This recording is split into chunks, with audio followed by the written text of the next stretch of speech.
So I thought I'd make a little technical video here about manipulating loudness of a project.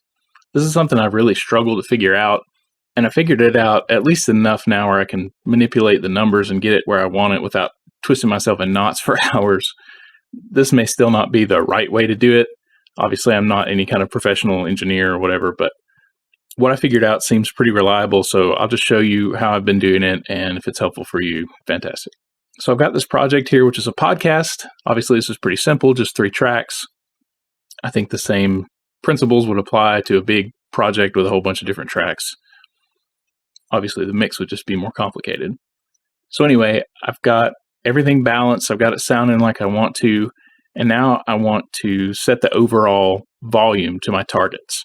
So for Apple Podcasts, the recommended loudness level is a LUFS of -16 and a peak of -1. So what I'm going to do is actually go to the action list up here and look for calculate.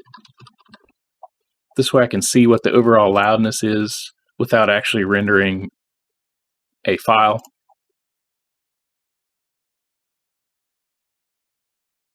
So from that, obviously we can see it's way too loud, right? Our peak's at +1.8. We actually have some clipping going on.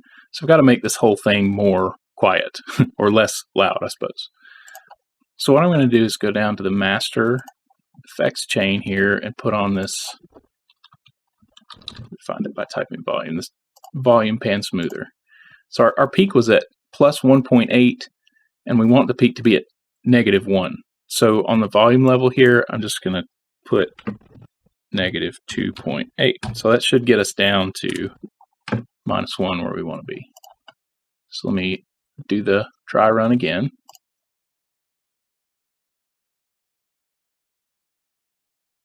Okay, so that fixed our loudness issue. We're not clipping anymore. The peak's down to -1 where we want it. The LUFS, and that's the integrated LUFS, is actually too low, right? We want it -16. So how do we fix these numbers? And this is what I've been twisting myself in knots trying to figure out for a while, is how to manipulate these numbers. So here's what I'm going to do. Close this out. I'm going to go back to the master effects. I'm going to add a limiter, which is right here.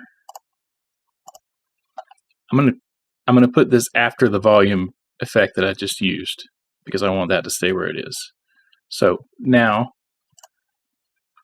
I'm going to play the track. And I like to understand the mechanism behind things that I'm dealing with.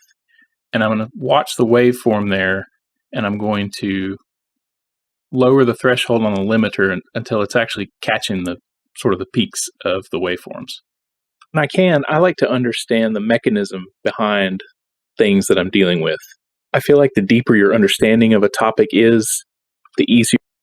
So that vocal track's already compressed, so I don't need to really squash it. I just need to make sure I'm getting the tops, or make sure I'm getting the peaks and troughs of the wave so that I know that the limiter is actually doing something. Okay, so now I'm going to set this brick wall ceiling. Remember, we need a peak of -1, so I'm going to set that ceiling to -1. So that means no matter what, we're not going to have a peak over -1. All right. So now I'm going to do the dry run again.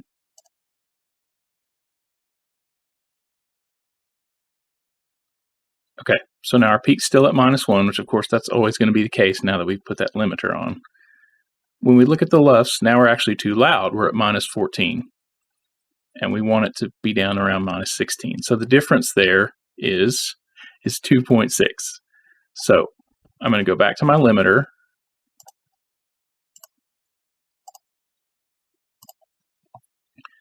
I want to raise this threshold by 2.6.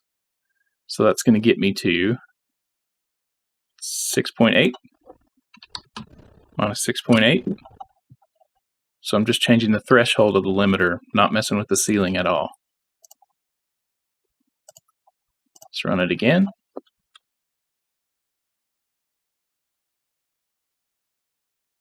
So we're close. Peak of -1, integrated LUFS of -16.7. So we're a bit too quiet still. So I need to go back the other way on the limiter. So I need to go back down by 0.7. Maybe I did the math wrong. I don't know. So that'd be minus 7.5. Let's see what we get there.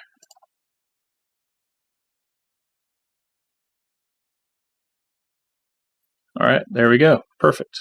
Integrated LUFS at minus 16, peak of minus 1.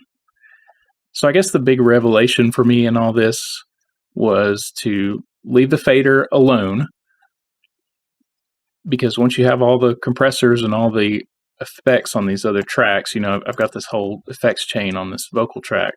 So if you start messing with the fader down here, it's going to screw up all that stuff and cause you a whole lot more headache. So I think the big revelation in all this for me was that you can change the threshold on this limiter by a very specific amount to adjust the LUFS to get it where you want it. And then you can use the ceiling to determine your peak. So now all I have to do is go back and listen to the track after I do the actual rendering and make sure that it sounds okay, make sure that the numbers are still all the same. So I'm going to do that now.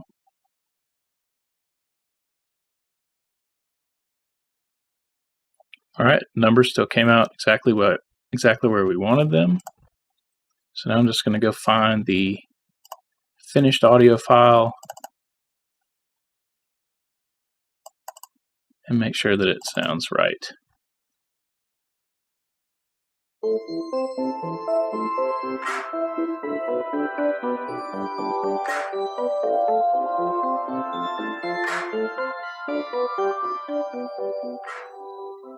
All right, welcome back to Knowledgeable Provider. I'm your host. All right, that sounds perfect. So there we go. I hope that's helpful for you. Let me know if you have any questions.